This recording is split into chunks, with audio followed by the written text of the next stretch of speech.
सुबह के 5 बज चुके थे। शहर भर में फजर की अजानें गूंज रही थीं।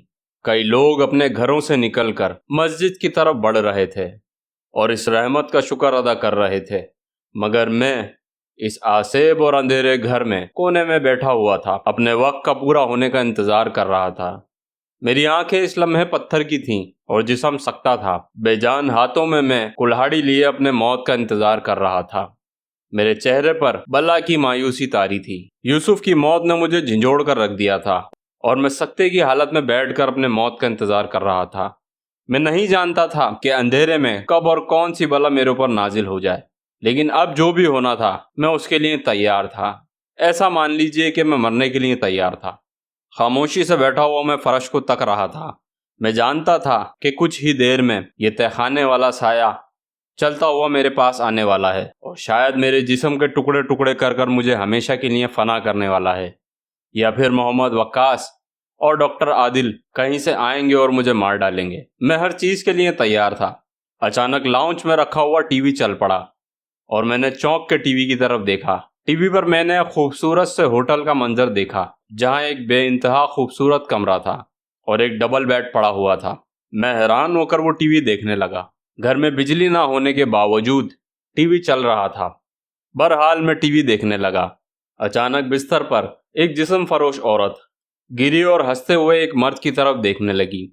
औरत इस लम्हे बिल्कुल बरहना थी, बिल्कुल नंगी थी और मर्द भी आधा बरहना था। औरत उस आदमी से खेल रही थी। वो कभी बिस्तर से उतर जाती तो कभी बिस्तर पर चढ़ जाती, जबकि मर्द इसे बेचैन होकर थामने की कोशिश कर रहा था। आखिरकार मर्द ने इसे थाम लिया था और वो खेलता हुआ इसकी बाहों में आ गया। दोनों इस लम्हे हंस रहे थे, दोनों एक दूसरे के प्यार में डूब रहे थे। मर्द ने प्यार से उस औरत को बिस्तर पर लिटाया और उसके ऊपर आ गया और दोनों जिनसी मोहब्बत में मशगूल हो गए। मैं हैरान होकर ये मंजर देखने लगा। मर्द औरत के ऊपर लेटा हुआ था, जिसकी वजह से मुझे उसका चेहरा नहीं दिख रहा था। वो कौन था ये अभी मैं पहचान ना सका, लेकिन मैं बहुत गौर से इस मंजर को देख रहा था। औरत कभी मर्द की कमर पर अपने नाखून रगड़ने लगती तो कभी इसके बालों को पकड़कर खींचने लगती। दोनों जिनसी मोहब्बत में बिल्कुल पागल हो गए थे। ऐसे में मर्द ने औरत को ऊपर लिया और इसकी जुल्फें मर्द के चेहरे पर छा गईं। मैं तजस्सुस से उस आदमी का चेहरा देखना चाहता था। आखिरकार कुछ देर में मर्द का चेहरा मंजर आम पर आ गया। मैं हैरान होकर पीछे हट गया। वो मर्द कोई और नहीं बल्कि मैं खुद था और मैं सख्ते के आलम में ये मंजर देखने लगा। मेरे सामने मेरे माजी का एक भयानक गुनाह चल रहा था। मेरी रूह कांपने लगी। ये मेरी जिंदगी के वो लम्हे थे जिन्हें मैं फरामोश कर देना चाहता था, जिसका जिक्र अगर कोई सुन लेता तो मुझे समाज में कोई मुकाम ना मिलता। मगर मेरे सामने मेरे ही गुनाह की एक वीडियो चल रही थी। मेरा दिल धड़क रहा था और गुस्से से मेरी गर्दन की रगें फूलने लग गईं। मैंने मजबूती से कुल्हाड़ी को पकड़ा और जाकर टीवी पर दे मारी। टीवी एक धमाके के साथ फट गया। मैं पागलों की तरह उसके ऊपर वार करता रहा। मैंने टीवी के टुकड़े टुकड़े कर दिए। मैं चीखने लगा। मैं चीख कर कहने लगा, हरामजादो, क्या चाहते हो तुम लोग? कौन है इस सब के पीछे? अगर हिम्मत है तो सामने आए मेरे। मैं चिल्ला चिल्ला कर चारों तरफ देख रहा था, मगर मुझे ना तो कोई जवाब आ रहा था और ना ही मुझे कोई दिख रहा था। इस लम्हे मेरे पर खून सवार था। अगर कोई भी मेरे सामने आता तो मैं उसको कुल्हाड़ी से मार देता। मैं अब पागलों की तरह चिल्ला रहा और कुल्हाड़ियों को इधर उधर घुमा रहा था। मेरे आगे जो कुछ भी आ रहा था मैं उसको तोड़ता जा रहा था। मुझे बस एक खून करना था। जो भी मेरे सामने आए, या तो वो इंसान हो या वो हैवान हो या कोई भी आसेब, मुझे बस खून चाहिए था। मैं जैसे खून का प्यासा हो गया था। एकदम मैं झटके से रुक गया। जिस तहखाने को मैं अच्छी तरह बंद कर आया था वो खुद ब खुद भला कैसा खुल सकता है? मैं धड़कते दिल के साथ दरवाजे के पास गया। मुझे तहखाने में हल्की हल्की सी रोशनी नजर आ रही थी। अंदर कुछ लोग मौजूद थे जो बातें कर रहे थे। वो क्या कह रहे थे ये तो मेरी समझ में नहीं आ रहा था, पर मुझे दो लड़कों की बातों की आवाज आ रही थी। मैं धड़कते दिल के साथ तहखाने के अंदर उतरने लगा। मेरा एक एक कदम मुझे तहखाने के नीचे ले जा रहा था। मेरा दिल इतनी ही तेजी से धड़कने लगा। आखिरकार मैं तहखाने में पहुंच गया। अब मुझे उन दो अफरादों की आवाज साफ सुनाई दे रही थी। मैंने मजबूती से कुल्हाड़ी पकड़ ली थी। मैं एक एक कदम बहुत एहतियात से रख रहा था। मैं नहीं चाहता था कि मेरे कदमों की भी आवाज इन तक पहुंचे। जब मैं थोड़ा आगे बढ़ा तो दो नौजवानों की आवाजें आने लगी जो अपनी ही धुन में एक दूसरे से बात कर रहे थे। अरे वाह, मैंने ऐसा बकवास बेसमेंट आज तक नहीं देखा, एक लड़के ने मुंह बनाकर बोला। वैसे नदीम, उस बच्ची के साथ मजे लेने के लिए ये बेसमेंट बुरी जगह तो नहीं है, एक लड़का हंस कर बोला।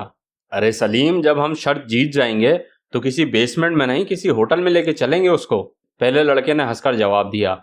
और मैं समझ गया, मेरे सामने इस घर में दाखिल होने वाले वो दोनों भाई थे, सलीम और नदीम, इस घर के चौथे और पांचवें शिकार। सलीम, जरा फोन तो लगाओ आसिम को, उसको बताएं तो सही, अभी तक हम बिल्कुल खैर खैरियत से मौजूद हैं, कोई माइकल जैक्सन की तरह यहाँ नाच करता हुआ नहीं दिख रहा। नदीम ने हंसकर कहा। हाँ, एक सेकंड। सलीम ने इत्मीनान से ये जुमले कहे और अपना मोबाइल फोन निकालकर एक नंबर डायल करा। जल्द ही वो बात करने लगा। मेरे लाल, लड़की तैयार है ना? अबे हरामी, हम 24 घंटे तो क्या, इस घर में पूरी जिंदगी गुजार सकते हैं। हा हा हा हा। चल चल, बदमाशी किसी और को दिखाना, ये लो नदीम से बात करो। यह कहकर सलीम ने फोन नदीम को दे दिया। नदीम ने मोबाइल लिया और कान पर लगाया। हाँ मेरे होने वाले साले, नहीं अब तक तो कोई अजीब सी बात नहीं हुई। लोग अफवाहें भी तो बहुत फैला देते हैं यार, घर की जमीन हथियाने के लिए आसेफ ज़्यादा करार दे दिया उसको। कुछ भी नहीं है यार, लोग बस खामा खाई डरते हैं। अगर कोई भी बहादुर इंसान हो तो हमारी तरह दूध का दूध और पानी का पानी करके दिखा दे, और बस कुछ ही देर में दूध का दूध और पानी का पानी होने वाला है। हमें तो 24 घंटे होने वाले हैं। ये बताओ मेरी जान नादिया कैसी है? इसे बोलो दूल्हा भाई बस आने वाले हैं, साथ में मुंह दिखाई भी लाएंगे। चलो अब मैं फ़ोन रखता हूँ, मिलते हैं कुछ देर में, ओके बाय। ये कहकर नदीम ने फ़ोन रख दिया और जेब से सिगरेट निकाली। भाई क्या तुम मेरे लिए एक काम नहीं कर सकते? सलीम ने उसे देखकर पूछा। बोलो नदीम। नदीम ने सिगरेट सुलगाते हुए पूछा। भाई क्या ऐसा नहीं हो सकता कि शर्त पूरी हो जाने के बाद तुम नादिया के साथ कुछ ना करो? सलीम ने झिझक कर पूछा। क्यों? दरअसल बात यह है कि मैं जो है ना नादिया के साथ बहुत प्यार करता हूँ और मैं उसके साथ घर बसाना चाहता हूँ। अरे क्या पागल वागल हो गए हो क्या? तुम्हारे लिए कोई अच्छी लड़की ढूंढेंगे। तुम्हें पता नहीं है क्या कॉलेज में वो किस वजह से मशहूर है? यार बस वो हालात का शिकार है, बस और कुछ नहीं, सलीम ने झेपते हुए कहा। अगर वो हालात का शिकार है तो हम उसके हालात हैं, बस तो उसे हमारा शिकार होने दो। नदीम ने मुस्कुराकर ये जुमले कहे और मुंह से धुआं छोड़ता हुआ आगे की तरफ बढ़ गया। थोड़ा ही आगे बढ़ा तो उसने मुझे देख लिया।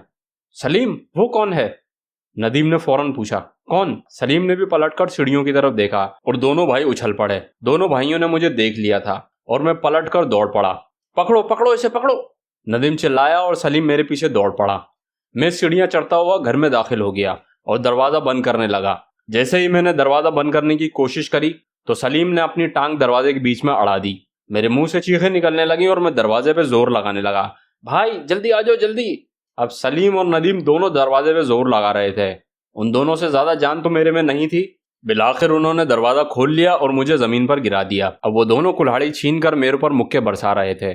इसे अंदर ले जाओ, अंदर, इसको बांधो, कुर्सी से बांध दो इसको, नदीम ने चिल्लाकर सलीम को कहा और वो मुझे कुर्सी से बांधने लगे। दिन चढ़ रहा था, घर में अब सूरज की रोशनी छा रही थी। नदीम के मुक्के की वजह से मेरा खून बहने लगा। दूसरे ही लम्हे नदीम ने कुल्हाड़ी उठाई और मेरी गर्दन पर रख दी और कहने लगा, कौन हो तुम? मैंने इसका कोई जवाब नहीं दिया, बस मैं इसे घूरने लगा। जवाब दे साले, वरना तेरी गर्दन उड़ा दूंगा इसी कुल्हाड़ी से। इसका हाल तो देख यार, नदीम ने घिन खाते हुए जुमले सलीम से कहे और सलीम मेरी तरफ देखने लगा। मैं खून में लथपथ, जख्मी और बेइंतहा थका हुआ कुर्सी से बंधा हुआ था। यार ये तो बहुत कोई अजीब आदमी लग रहा है, सलीम ने खौफजदा लहजे में कहा। क्यों नहीं होगा अजीब आदमी? दरअसल घर में दाखिल होने वाले हर शख्स का कातिल यही है, जिसने एक एक इंसान का खून किया है। नदीम ने मेरा मुंह पकड़कर कहा। अगर हम इसे सही वक्त पर नहीं पकड़ते तो आज हम लोग भी मर चुके होते और लोगों को ऐसा लगता कि हमारी मौत का जिम्मेदार कोई आसेब है, नदीम ने दांत पीस कर कहा। सलीम के मुंह से एक गाली हैरत से निकली। बोल हरामजादे, कौन है तू और किसने भेजा है तुझे इस घर में? नदीम ने मेरे बाल खींचते हुए मुझसे पूछा। मुझे इस लम्हे इन दोनों लड़कों से बेइंतहा नफरत हो रही थी और कुछ ही देर में ये दोनों एक भयानक मौत का शिकार होने वाले थे। ये सोचकर मैं बेसाख्ता हंस पड़ा। नदीम और सलीम मुझे इस तरह देखकर थोड़े से डर गए और हैरान भी हो गए। एक शख्स जो कि जख्मी है, उसकी गर्दन पे हमने कुल्हाड़ी रखी हुई है और वो बेवकूफ़ों की तरह मुसलसल हंस रहा है।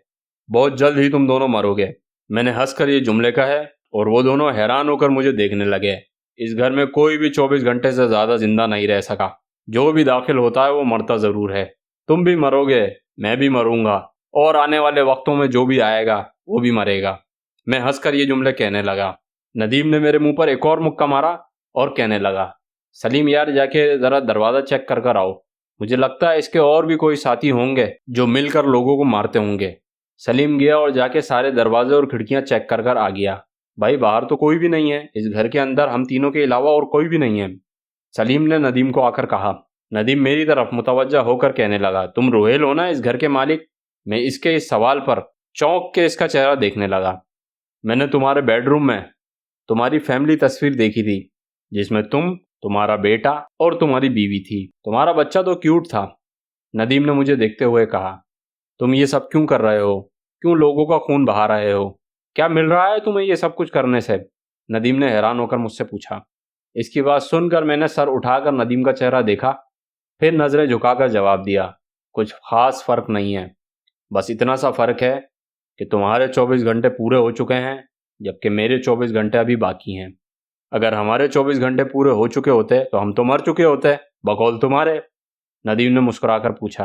तुम मर चुके हो। तुम इस वक्त अपने ही जिस्म में नहीं, बल्कि रूह में तब्दील हो चुके हो।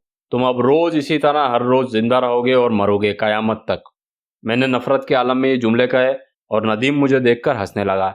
शायद इसे मेरी बातों पर यकीन नहीं आ रहा था। इसने कुल्हाड़ी मेरे सर पर रखी। वो मुझे गाली देते हुए कहने लगा, तुम एक दिमागी मरीज हो और तुम्हें एक साइकेट्रिस्ट की ज़रूरत है। मैं हंसकर उसकी तरफ देखने लगा। एक साइकेट्रिस्ट तो इधर 24 घंटे पहले ही मरा है। वो भी मुझे ही बीमार समझ रहा था और तुम भी मुझे ही बीमार समझ रहे हो। हाँ, मैं बीमार ज़रूर हूँ, लेकिन इस बीमारी का कोई हल नहीं। अब बस देखते हैं कि इस बीमारी में तुम पहले मरते हो या मैं पहले मरता हूँ। मेरे कहने पर नदीम मुझे गौर से देखने लगा। सलीम आया और खौफजदा होकर कहने लगा, भाई कोई दरवाज़ा नहीं खोल रहा बाहर से। सारे के सारे दरवाजे जाम हो गए हैं। इसकी बात सुनकर नदीम ने मेरी तरफ देखा तो मैं इन दोनों की तरफ ही देख रहा था। सलीम, हमें यहाँ आए हुए कितनी देर हो चुकी है? नदीम ने सलीम से पूछा। एक दिन तो हो गया है, सलीम ने जवाब दिया। मुझे सही वक्त बताओ, मिनट्स और सेकंड्स के साथ। नदीम ने घड़ी की तरफ देखा और बताया, 23 घंटे 58 मिनट और 3 सेकंड। सलीम ने हड़बड़ाकर नदीम को बताया। इसका मतलब हमारे पास अब बस 1.5 मिनट है। नदीम बड़बड़ाया और मेरी तरफ देखकर बोला, ठीक है, कहाँ 24 घंटे और कहाँ 1.5 मिनट, इसको भी देख लेते हैं। अब वो सिर्फ घड़ी को देख रहे थे कि हमारी तरफ मौत कहाँ से आती है। कुछ ही देर में 1.5 मिनट पूरा हो गया और वो सही सलामत जिंदा खड़े थे। अब वो मेरी तरफ देखकर कहने लगे, हाँ भाई, कहाँ है तुम्हारे आसेब? कहाँ है हमारी मौत? 1.5 मिनट तो पूरा हो गया, पूरे 24 घंटे हो गए। बकौल तुम्हारे तो अब तक हमें जिंदा ही नहीं रहना था।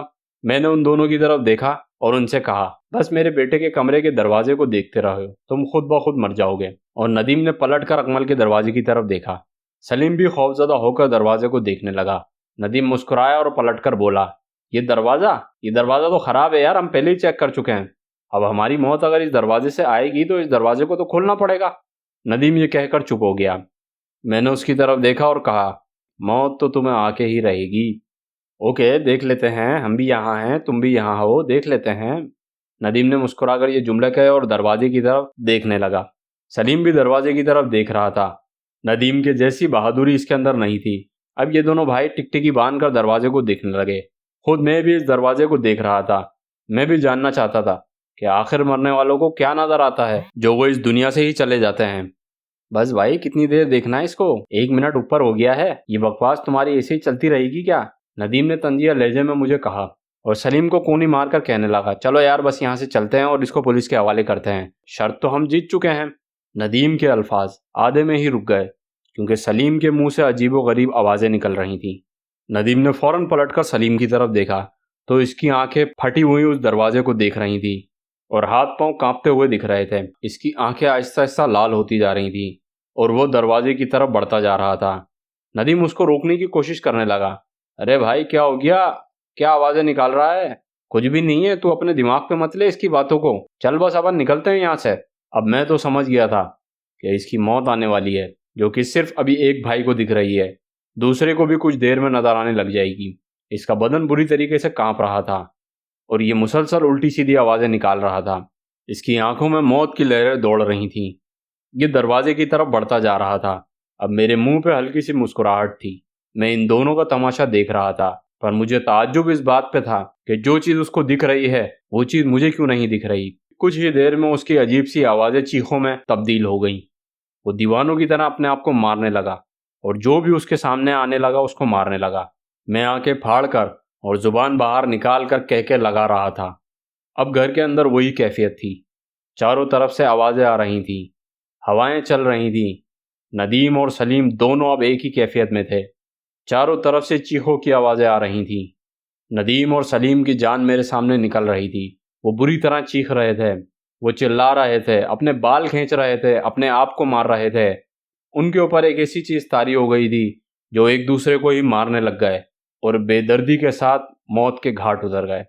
मैं इस लम्हे ये सोच रहा था कि इस मंजर को देखते हुए मेरी आंखों से आंसू आने चाहिए थे, पर मैं एक शैतान की तरह हंस क्यों रहा हूँ। आज मैं जिन इंसानों की मौत पर हंस रहा हूँ, कुछ ही देर में मेरा भी यही हाल होने वाला है।